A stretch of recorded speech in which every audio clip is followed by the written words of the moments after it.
मेरा इश्क मेरा जुनून बन गया और तेरे प्यार का इंतज़ार मेरी तन्हाई। मैं तो बस तेरा नाम लेकर जीती रही, फिर क्यों तू मुझसे कर गया थोड़ी सी बेवफाई।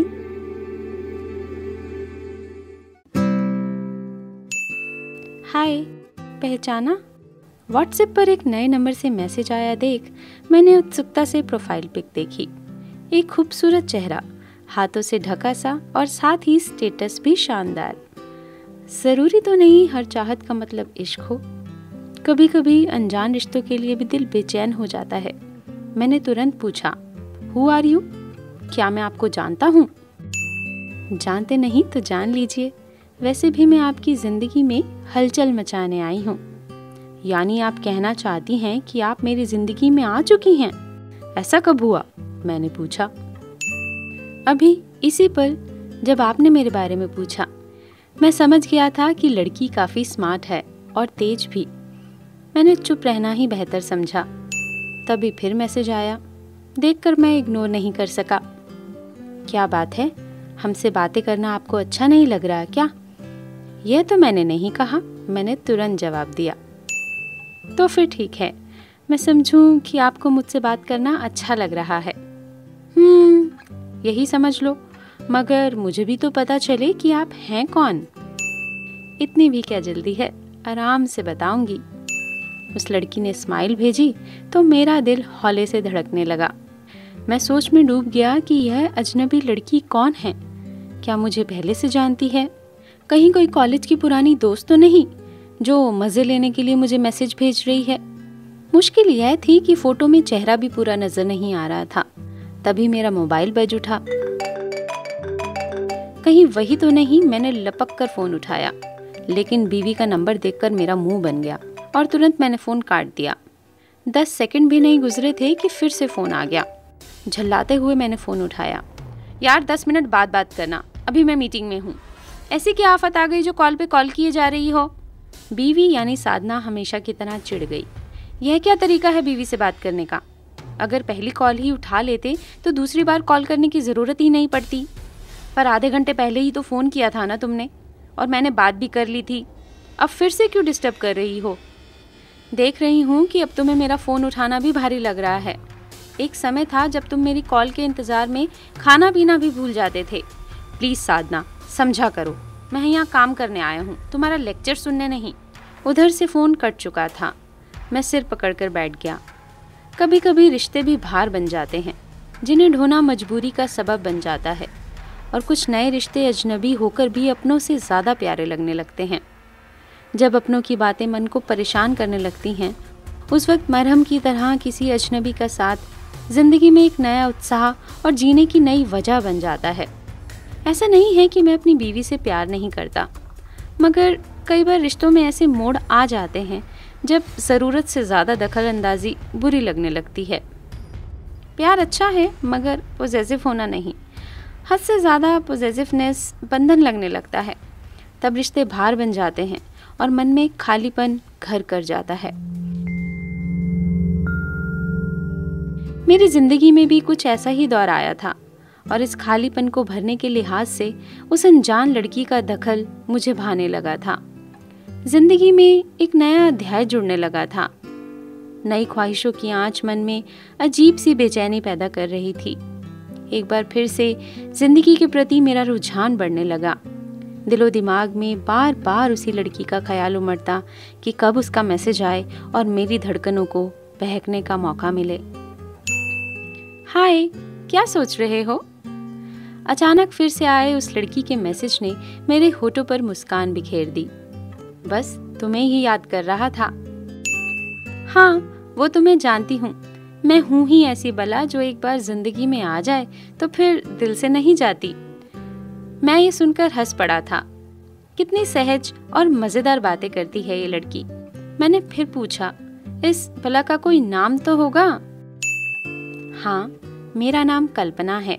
नाम बताने के साथ ही उसने एक खूबसूरत सी शायरी भेजी। हंसी जज्बातों से लबरेज वह शायरी मैंने कई दफ़ा पढ़ी और फिर शायरी का जवाब शायरी से ही देने लगा। सालों पहले मैं शायरी लिखा करता था। कल्पना की वजह से आज फिर से मेरा ये पैशन जिंदा हो गया था। देर तक हम दोनों चैटिंग करते रहे। ऐसा लगा जैसे मेरा मन बिल्कुल हल्का हो गया हो। उस लड़की की बातें मेरे मन को छूने लगी थी। वह बड़े बिंदास अंदाज में मुझसे बातें करती थी। समय के साथ मेरी जिंदगी में उस लड़की का हस्तक्षेप बढ़ता ही चला गया। रोज मेरी सुबह की शुरुआत उसके एक प्यारे से मैसेज से होती। कभी कभी वह बहुत अजीब से मैसेज भेजती। कभी कहती, आपने अपनी जिंदगी में मेरी जगह क्या सोची है? तो कभी कहती कि क्या हमारा चंद पलों का ही साथ रहेगा या फिर जन्मों का। एक बात जो मैं आसानी से महसूस कर सकता था वह यह कि मेरी बीवी साधना की निगाहें अब शायद मुझ पर ज़्यादा गहरी रहने लगी थी। मेरे अंदर चल रही भावनात्मक उथल पुथल और सवर रही अनकही दास्तां का जैसे उसे एहसास हो चला था।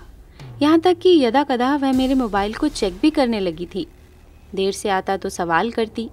जाहिर है मेरे अंदर गुस्सा उबल पड़ता।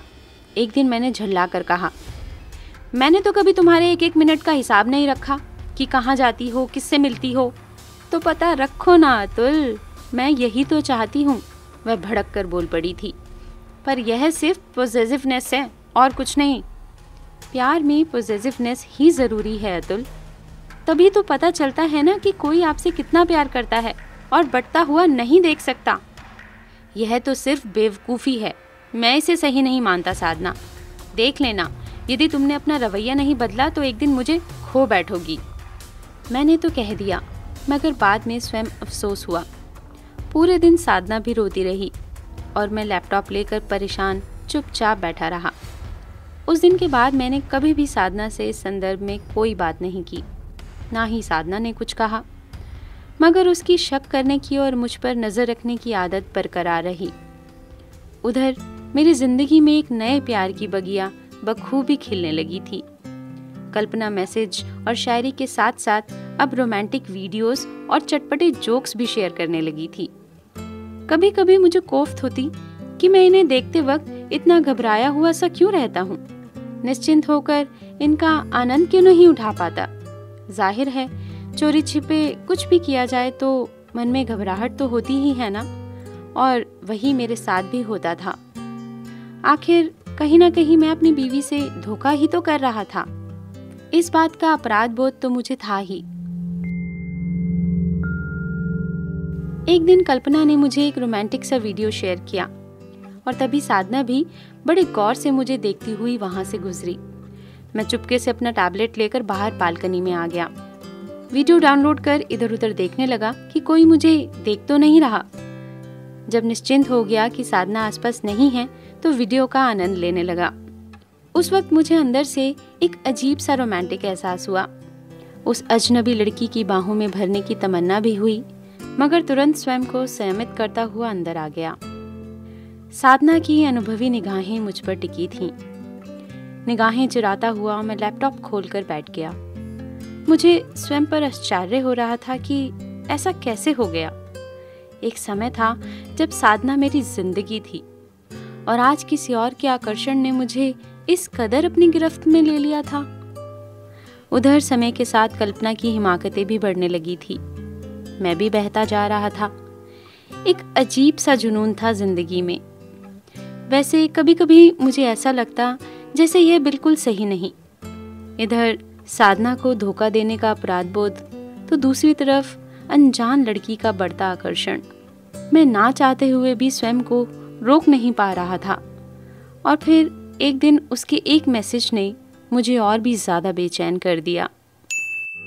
कल्पना ने लिखा था, क्या अब हमारे रिश्ते के लिए जरूरी नहीं कि हम दोनों को एक दूसरे से मिलकर करीब से एक दूसरे का एहसास करना चाहिए? जरूर, जब तुम कहो। मैंने उसे स्वीकृति तो दे दी, मगर मन में एक कसक सी उठी। मन का एक कोना एक अनजान से अपराध बोध से घिर गया। क्या मैं ये ठीक कर रहा हूँ? मैंने साधना की तरफ देखा। साधना सामने उदास सी बैठी थी, जैसे उसे मेरे मन में चल रही उथल पुथल का एहसास हो गया था।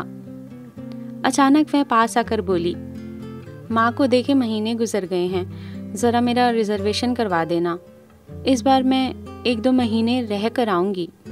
उसकी उदासी और दूर होने का एहसास मुझे अंदर तक द्रवित कर गया। ऐसा लगा जैसे साधना के साथ मैं बहुत गलत कर रहा हूँ और मैं ही उसका दोषी हूँ। मगर कल्पना से मिलने और उसके साथ वक्त बिताने का लोभ स्वर्ण करना भी आसान न था। अजीब सी कश्मकश में घिरा मैं सो गया। सुबह उठा तो मन शांत था मेरा। देर रात मैं कल्पना को एक मैसेज भेजकर सोया था। सुबह उसका जवाब पड़ा तो होठों पर मुस्कान खेल गई। थोड़े गर्म कपड़े पहनकर मैं मॉर्निंग वॉक पर निकल गया। लौटकर कमरे में आया तो देखा साधना बिस्तर पर नहीं है। घर में कहीं भी नजर नहीं आई। थोड़ा परेशान सा मैं साधना को छत पर देखने गया तो पाया एक कोने में चुपचाप खड़ी साधना उगते सूरज की तरफ एक टक देख रही है। मैंने उसे पीछे से बाहों में भर लिया। उसने मेरी तरफ चेहरा किया तो मैं यह देखकर विचलित हो उठा कि उसकी आंखों में से आंसू निकल रहे थे। मैंने प्रश्नवाचक नजरों से उसकी तरफ देखा तो वो मेरे सीने से लग गई। I love you. I know dear, but क्या हुआ तुम्हें? अचानक रोती रोती वो हंस पड़ी। तुम्हें तो ठीक से बेवफाई करनी भी नहीं आती। क्या? मैंने चौंक कर उसकी तरफ देखा। अपनी महबूबा को भले ऐसे मैसेज किए जाते हैं? कल रात क्या मैसेज भेजा था तुमने? तुमने लिखा था, डियर कल्पना, जिंदगी हमें बहुत से मौके देती है, नई खुशियां पाने के, जीवन में नए रंग भरने के, मगर वह खुशियां तभी तक जायज़ हैं जब तक उन्हें किसी और के आंसुओं के रास्ते से ना गुजरना पड़े। किसी को दर्द देकर पाई गई खुशी की कोई अहमियत नहीं। प्यार पाने का नहीं, बस महसूस करने का नाम है। मैंने तुम्हारे लिए प्यार महसूस किया, मगर उसे पाने की जिद नहीं कर सकता, क्योंकि मैं अपनी बीवी को धोखा नहीं दे सकता। तुम मेरे हृदय में खुशी बनकर रहोगी, मगर तुम्हें अपने अंतस की पीड़ा मैं नहीं बनने दूंगा। तुमसे मिलने का फैसला मैंने प्यार के आवेग में लिया था, मगर अब दिल की सुनकर तुमसे सिर्फ इतना कहना चाहता हूँ कि रिश्तों में सीमा समझना ज़रूरी है। हम कभी नहीं मिलेंगे। आई थिंक तुम मेरी मजबूरी समझोगी और खुद भी मेरी वजह से कभी दुखी नहीं रहोगी। Keep smiling. मैंने चौंकते हुए पूछा, पर यह सब तुम्हें कैसे पता? क्योंकि तुम्हारी कल्पना भी मैं हूँ और साधना भी। कहकर साधना मुस्कुराते हुए मेरे हृदय से लग गई और मैंने भी पूरी मजबूती के साथ उसे अपनी बाहों में भर लिया। आज मुझे अपना मन बहुत हल्का महसूस हो रहा था। बेवफाई के इल्ज़ाम से आज़ाद जो हो गया था मैं।